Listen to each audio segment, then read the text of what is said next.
Mai sauraro Assalamu alaikum. Barkanmu da warhaka. Sannunmu da sake saduwa da ku a cikin sabon shirin Majalisar Hikaya wanda yake zuwa muku daga tashar Gangari da TV da ke YouTube channel.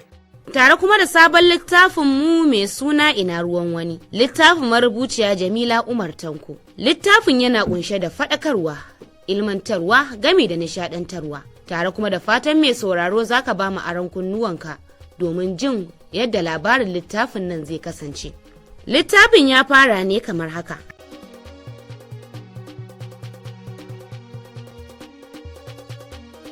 Tunani take mai tsanani ta rasa abin da yake mata daɗi a yammacin wannan rana.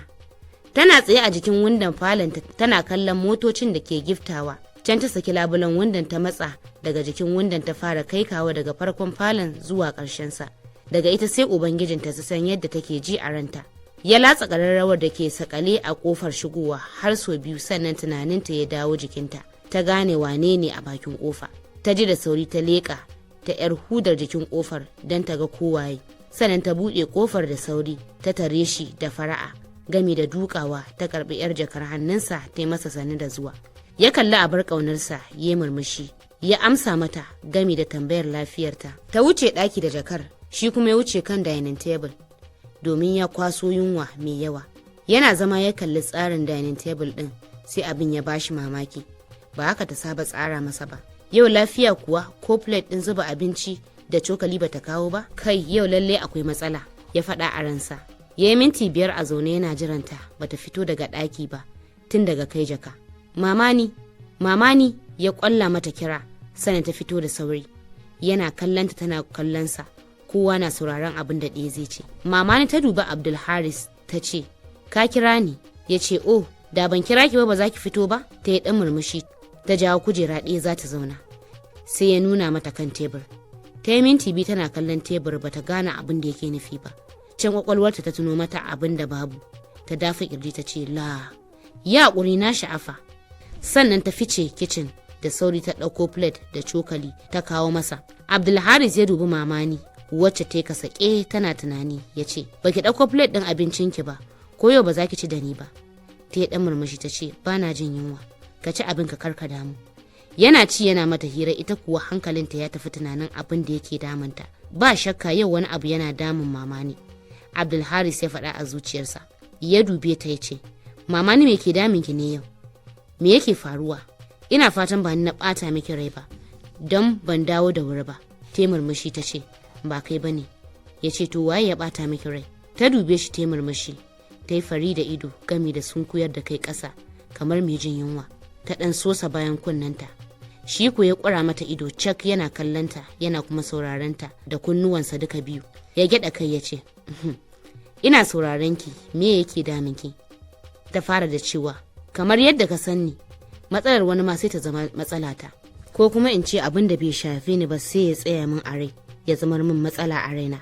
Dalilin nan ne yasa bana son kallon fina-finai musamman wanda ake musgunawa mace da yaranta. Bana son sauraron rediyo, zancen da bai wuce masu mulki sun kashe wa talakawa miliyoyin kuɗi sun ɓoye suna ta bishasha ba. Talakawa na ta wahala. Bana karatun littattafai wato novels na Hausa ko na Turanci saboda kada matsalar 'yan littattafan ta dame ni a raina." Ya haɗe lomar abincin da ke bakinsa ya ce, "Na san duk wannan, yanzu me ya faru?" Maman ta nisa ta ce, "Abin da ke faruwa shine ɗazu da sassafe misalin karfe 7:30 na fito zan tafi wajen aiki a cikin gwarin Fakwatas kusa da makarantar da nake koyarwa.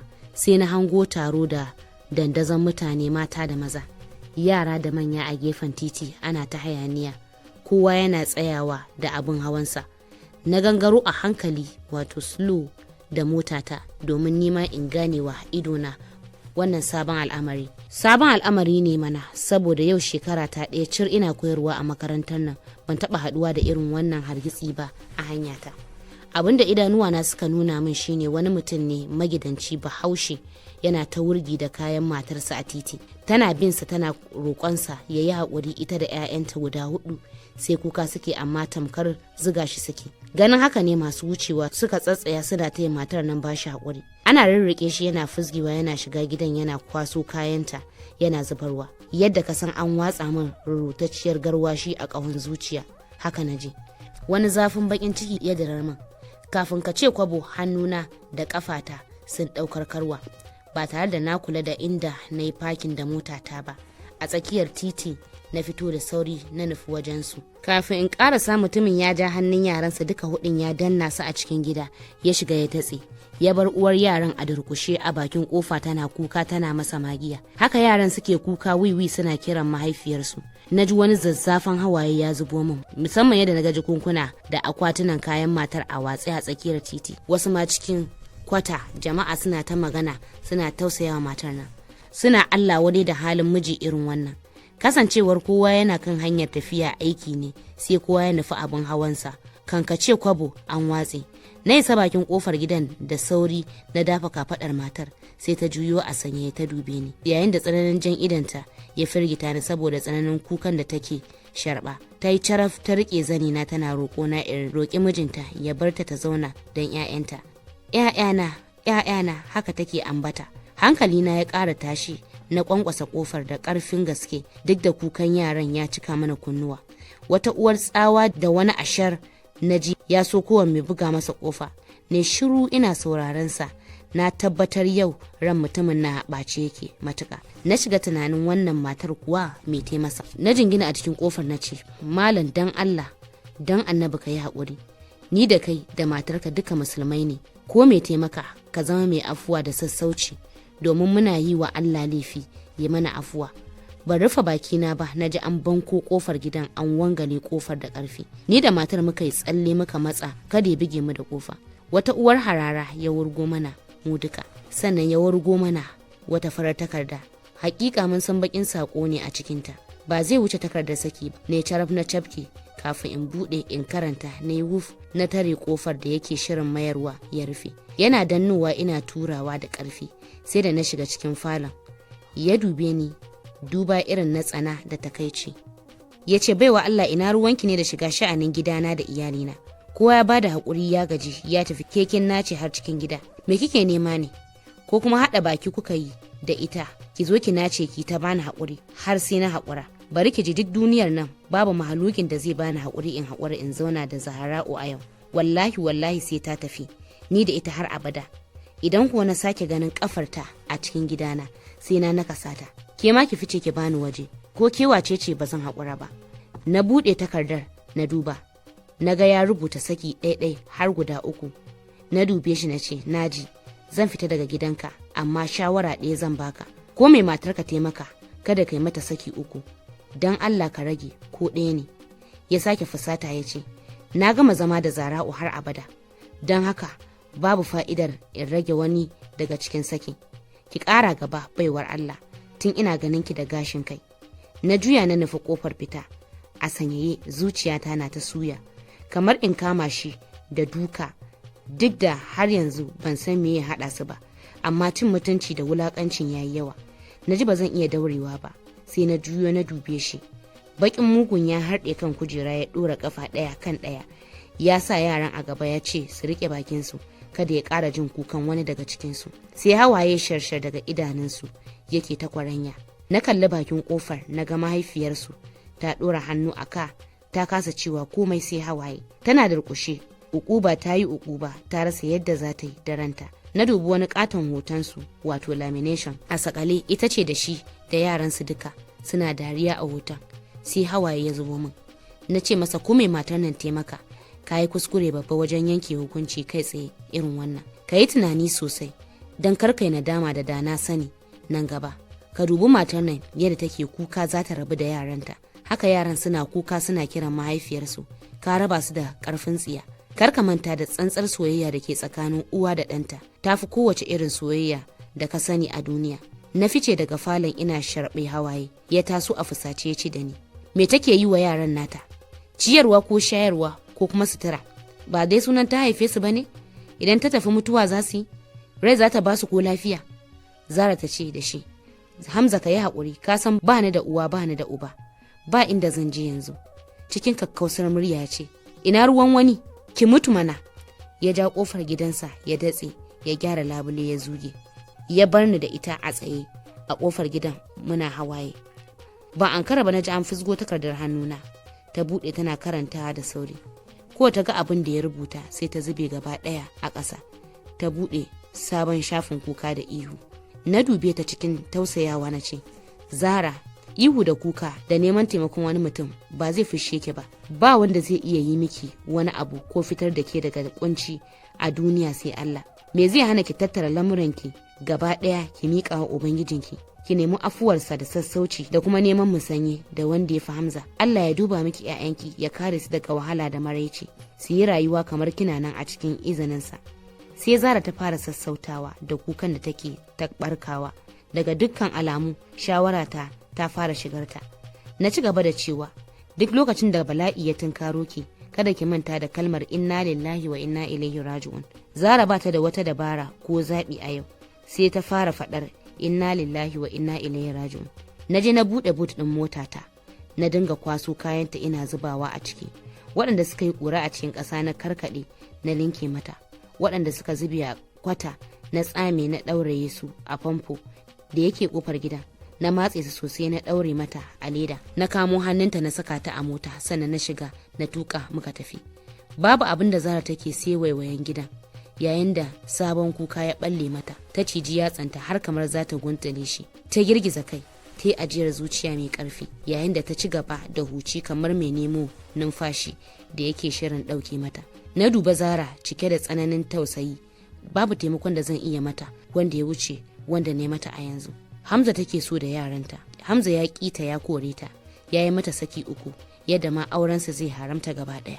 Muka ɗau lokaci mai tsawo ni da ita, babu wanda ya iya magana, ba mu san inda muka nufa ba. Can ne ƙarfin hali na ce, Zara ina zaki je ne? Ta girgiza kai alamar bata sani ba. Na tambaye ta, ko na kai ki gidana ne? Ta girgiza kai alamar a'a. Can ta daure ta ce, ki kai ni tasha in fita daga garin nan, bana sha'awar ƙara kwana a cikin garin Abuja kuma, amma ba ni da kuɗin mota. Sai ta rushe da kuka. Na sa hannuna ɗaya na shafa kanta, na ce ta daina kuka, kuɗin mota ba matsala ba ne, zan bata. Ta sharɓe hawaye ta yi godiya.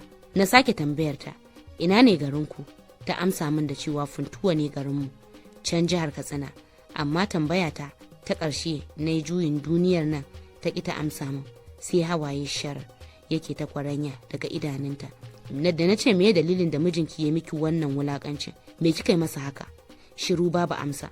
Bata amsa min ba har na gaji da tambayarta.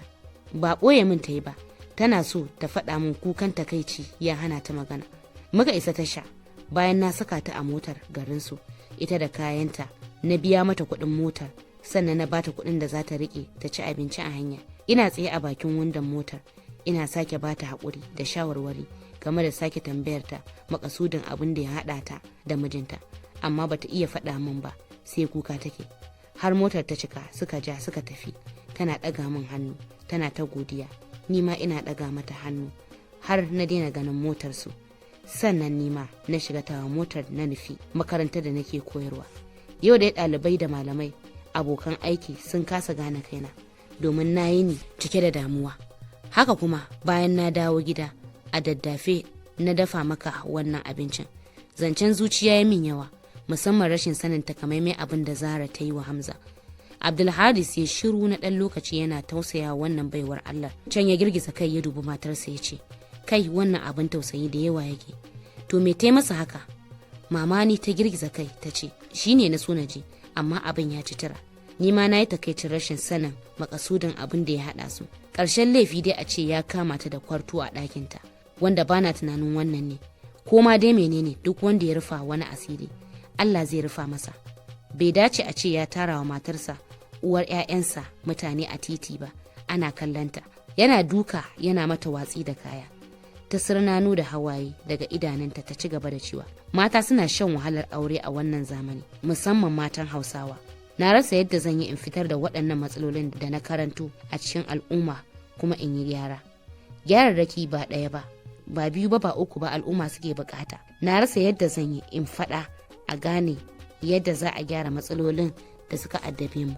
Ba da kuɗin da zan shiga wajen yaɗa labarai, wato midiya, talabijin, rediyo, jarida in faɗa a fahimce ni.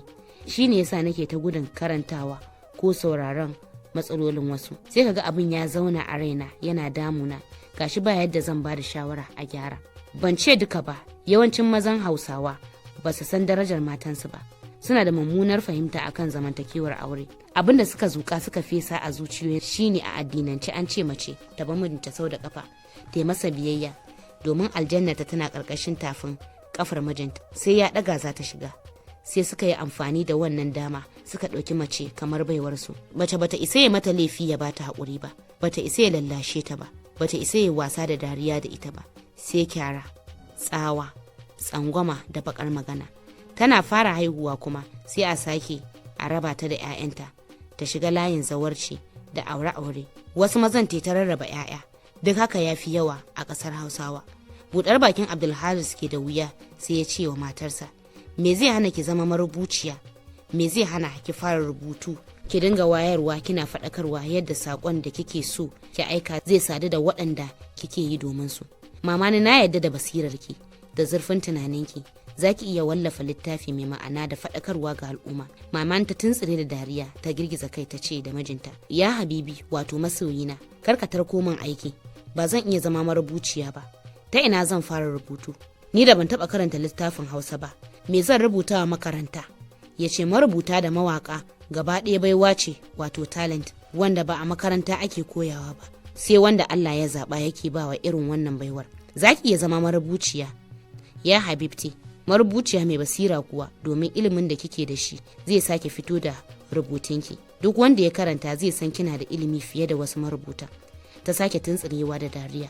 Ta miƙe tsaye tana shirin barin wajen, domin shawarar da yake bata tamkar yana aza mata wani kaya mai nauyi ne wanda ya fi ƙarfin kanta, yadda ko ta ɗauka ba za ta iya saukewa ba, sai ta nemi taimakon wasu sun kawo mata agaji, ko kuma ma kayan ya rikito ya watsi a ƙasa. Abdulharis ya janyo hannunta ya ce, zauna, babu inda za ki je yau. Ƙarshen damuwa da mitar da kike min ta zo ƙarshe.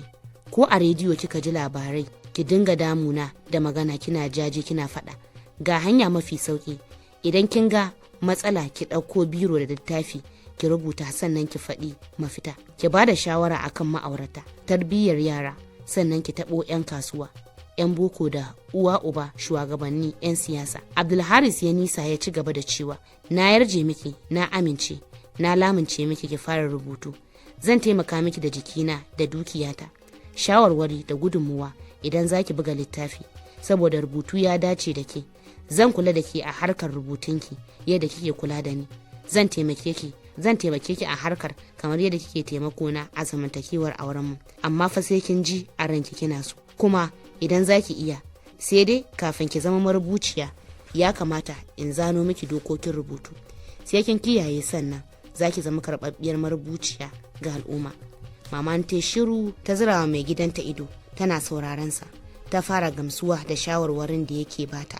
Ya gyara zama ya ci gaba da cewa, kinga, na ɗaya dole ne marubuci ya san abin da yake rubutawa, ma'ana duk inda aka tambaye shi a cikin labarinsa zai iya bayar da hujjarsa ta rubuta wajen, kuma tabbas abin da ya rubuta yana faruwa a al'umma da al'adar Bahaushe. Na biyu, dole marubuci kafin ya fara rubuta labari ya tabbatar ya san farko, tsakiya da ƙarshen labarinsa. Na uku, dole ne marubuci ya nutsu sosai a lokacin da yake rubutunsa, ko da zai shekara yana rubuta labari ɗaya. Kada ya manta abin da ya faɗa a farko da tsakiya da kuma ƙarshen labarin. Ya zamanto sunaye ko ginshiƙin labarin yana tafiya iri ɗaya. Na hudu, zai fi kyau marubuci kafin ya fara rubuta labari ya fita gari ya gani da idanunsa abubuwan da suke faruwa a zahiri, ko kuma ya tambayi masana, musamman tsofaffi, ko ya binciko a littattafai ya karanta kafin ya rubuta. Da haka ke tunani sosai, aiki ne ja a gabanki. Idan kin amince kin kuma kiyaye, za ki zama marubuciya cikakkiya. Ya miƙe ya nufi ƙofar fita, zai tafi masallaci kasancewar magariba ta karatu. Ya bar mamani a zaune tamkar sassaƙaƙiyar gunki. Ta yi rabin awa a zaune tana tunani. Lalle shawarar Abdulharis shawara ce mai kyau, amma ta ina, ta yaya za ta fara? Bayan ta rubuta, kuma ta yaya zai zama littafi? Idan ya zama littafi mutane sun saya, yaya za su karɓi labarin? Daga ƙarshe mamani ta yi addu'ar Allah Ubangiji ya zaɓa mata abin da ya fi zama alheri. Ta tashi ta nufi ban ɗaki domin ɗauro alwalar magariba. To masu sauraro, don jin yadda wannan labari zai ci gaba da kasancewa, sai in ce ku biyo mu a cikin shiri na gaba. Ku ci gaba da kasancewa da Gangare da TV da ke YouTube channel. Ku danna mana subscribe, like, da kuma share. Mun gode da kallon tashar Gangare da TV.